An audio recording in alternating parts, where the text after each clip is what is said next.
Maligayang pagbisita at pagbabalik po sa ating munting channel. Narito na po, ang karugtong ng ating istorya. Ika-233 na kabanata. Ang haka-haka, paghingi ng tawad at desisyon.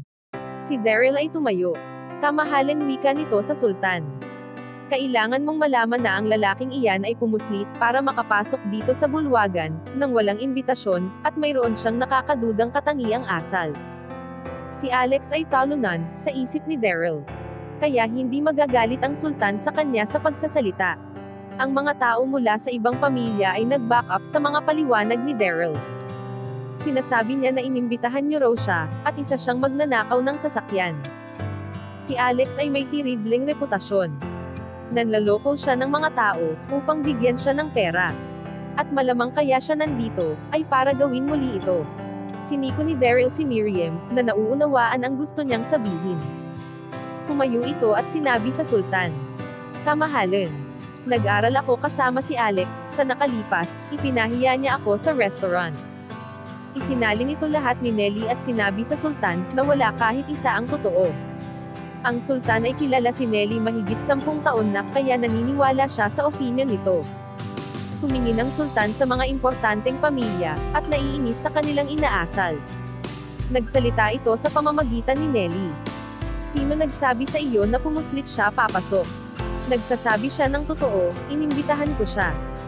Ang lahat ay umaasa na palabasin ng sultan si Alex, at ngayon ay nagtinginan sila sa isa't isa na may pagkabigla.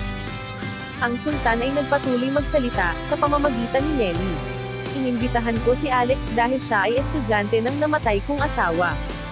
Alam kong isa siyang mabuting tao. Kaya ayaw kong makarinig ng kahit anong haka-haka tungkol sa kanya. Ang lahat ay nabigla. Paano nakilala ni Alex ang reyna? Maliwanag na mahal ng sultan ang kanyang asawa, kaya hindi nakapagtataka na inimbitahan niya si Alex sa pagdiriwang. Nagsimula silang hindi mapakali, at napagtanto ang paninirang puri kay Alex at ginalit ang sultan. Si Miriam ay tumingin kay Daryl. Ibig bang sabihin ay hindi ko dapat insultuhin si Alex ngayon, wika nito. Si Daryl ay nabalisa. Ang tanong ni Miriam ay nagpaalala sa kanya ng kanyang hangal na pagkakamali. Tumingin siya dito, at tumingin palayo si Miriam.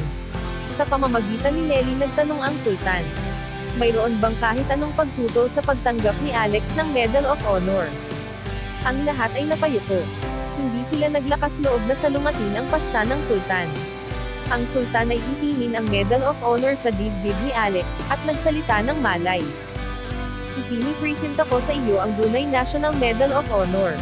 Ang medalyang ito ay tinitiyak na palagi kang welcome sa aming bansa.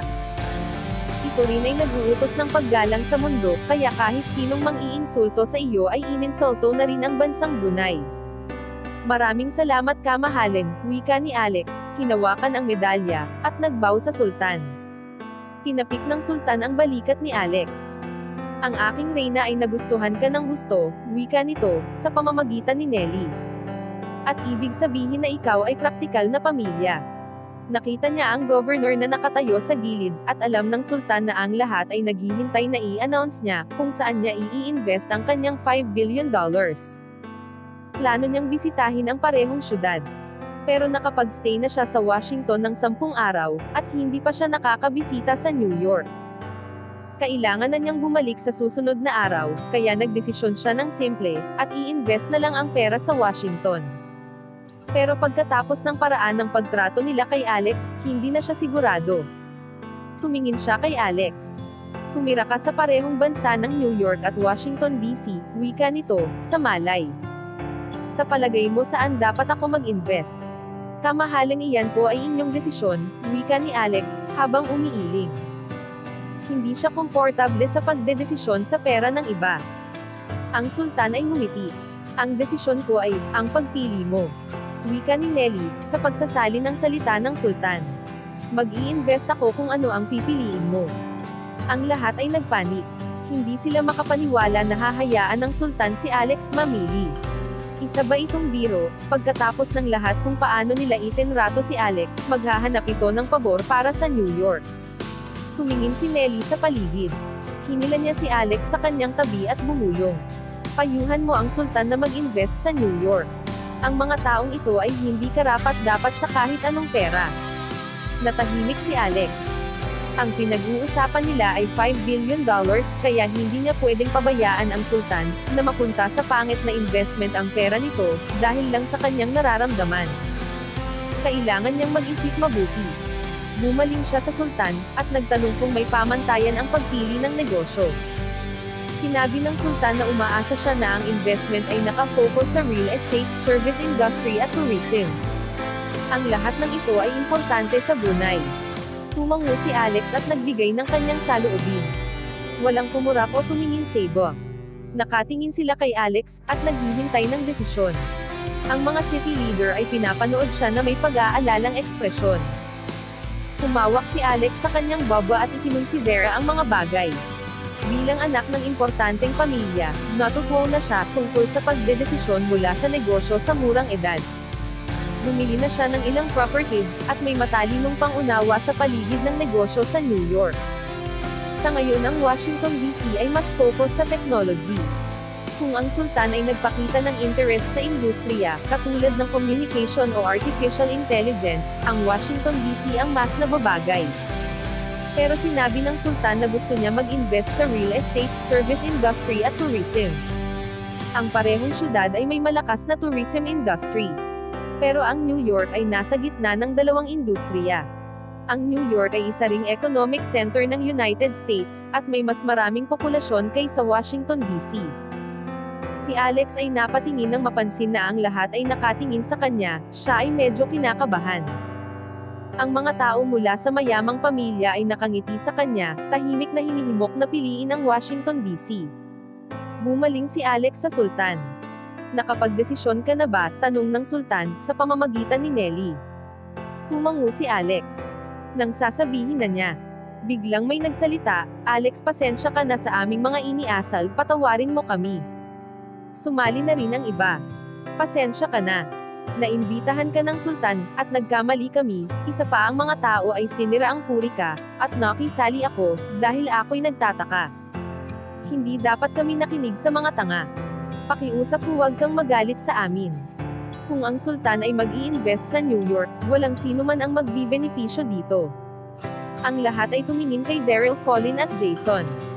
Sila ang pinaka ng insulto kay Alex, kaya kung ang syudad ay mawalan ng pagkakataon sa pera, ang lahat ay kanilang kasalanan. Ang mga city leader ay tinawag sila. Daryl, Colin, at Jason, humingi kayo ng tawad kay Alex. Oo, ngayon na humingi kayo ng tawad. Kung hindi kayo nagkalat ng mga haka-haka, hindi namin sisira ang puri si Alex. Kailangan niyong magmakaawa sa kanyang kapatawaran. Si Daryl, Jason, at Colin, ay napahiya sa harap ng lahat. Oo, ininsulto nila si Alex, pero hindi nila pinilit ang kahit sino na sumali. Bakit ang lahat ay isinisisi sa kanila?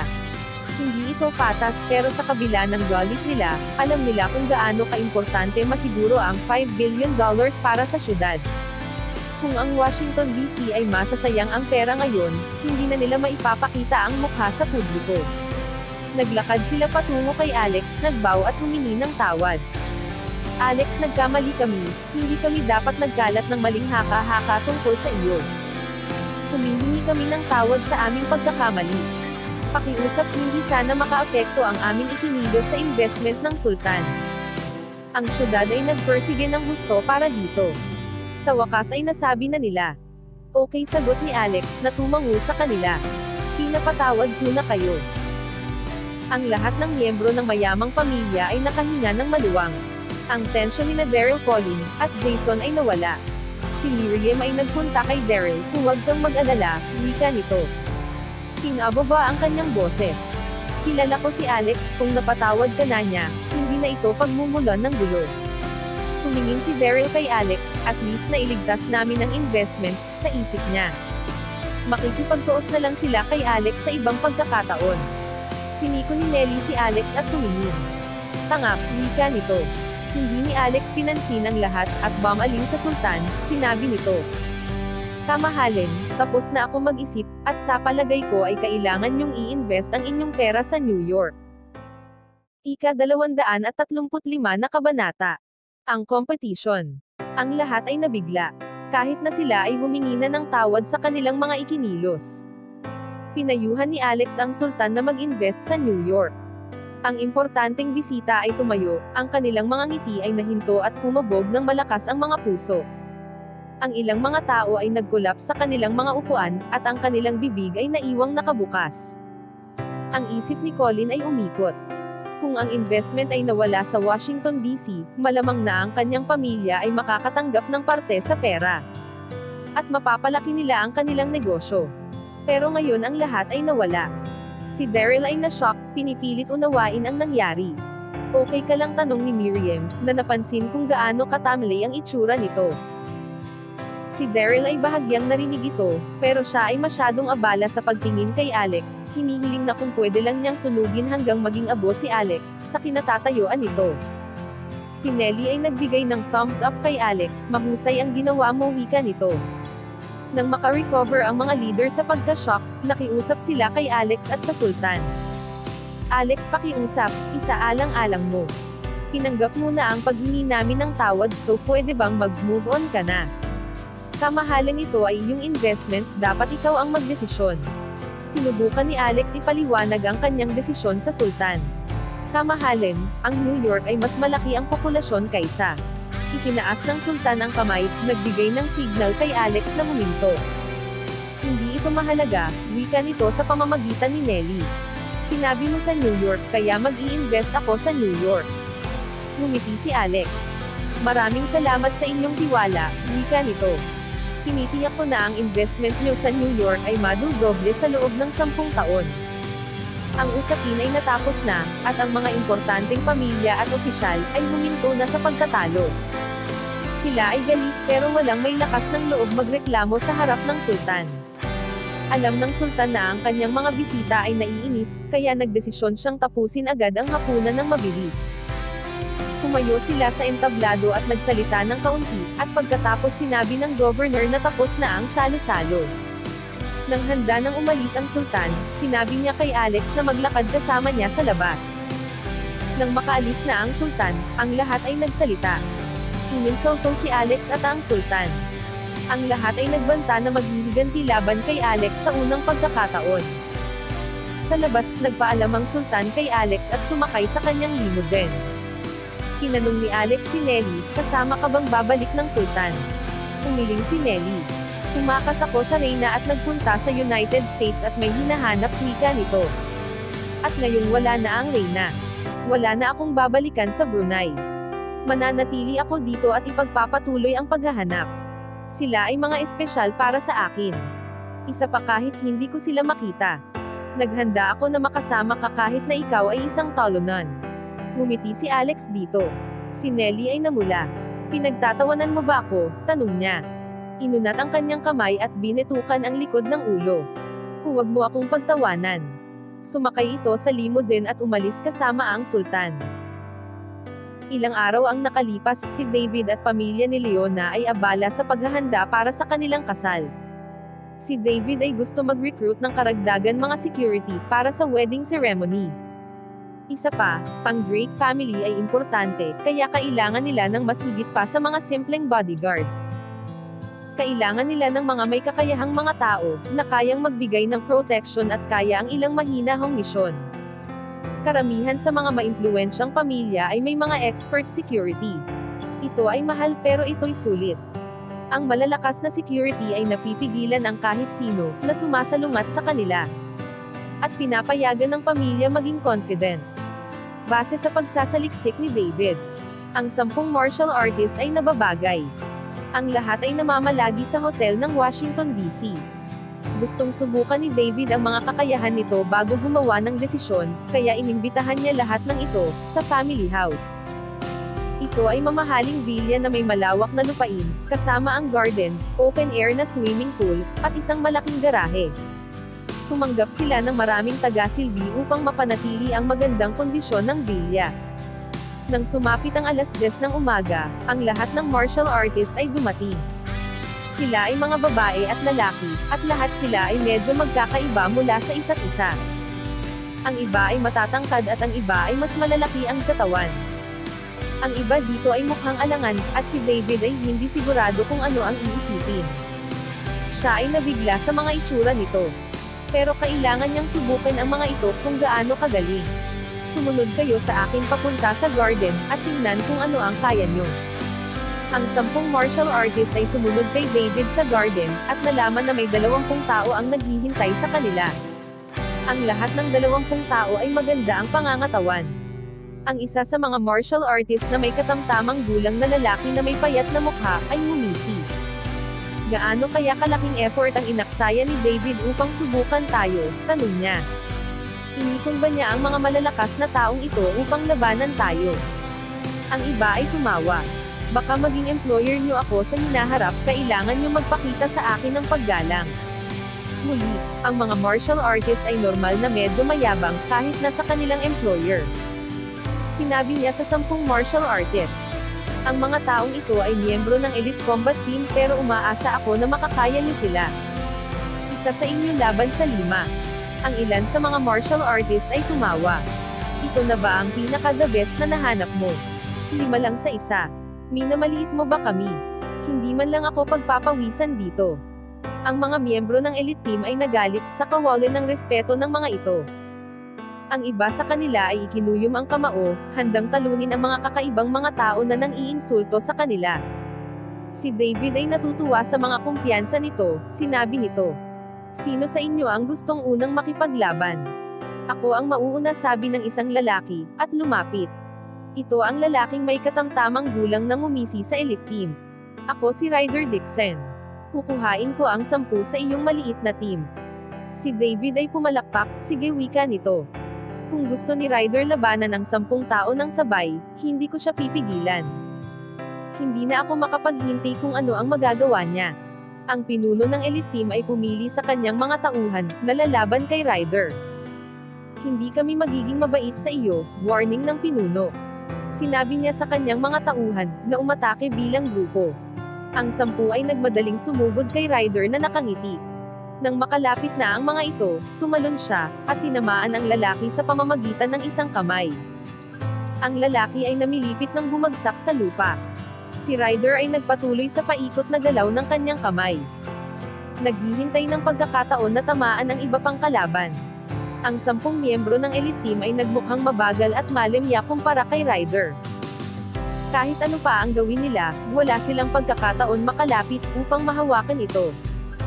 Sa loob ng 3 minuto, ang 10 lalaki ay malapit ng bumagsak.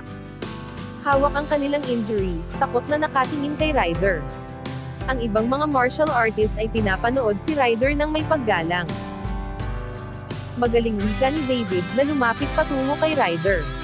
Ikaw ay talagang mahusay. Ang Drake family ay magagamit ang lalaking katulad mo. Lumisi si Ryder, tingnan natin sagot nito, na tumango kay David at bumalik sa mga martial artist. Ang susunod na fighter ay si Marco Moreno. Katulad ni Ryder, tinalo nito ang 10 elite. Pero medyo mas natagalan ito. At ang kanyang kakayahan ay hindi kasing husay ni Ryder. Si David ay masaya sa mga ipinapakita nila, pero ngayon, ang kanyang 20 tao ay natalo na ni Ryder at Marco. Wala nang natitira upang subukan pa ang ibang fighters. Nagkaroon siya ng idea. Kayong mga natitira ay lalaban kay Ryder at Marco, wika nito. Pagkatapos noon, si Ryder at Marco ay magpapahinga. At ang dalawa sa inyo ay papalit sa kanilang pwesto. Gusto kong makita kung gaano kayo kagaling.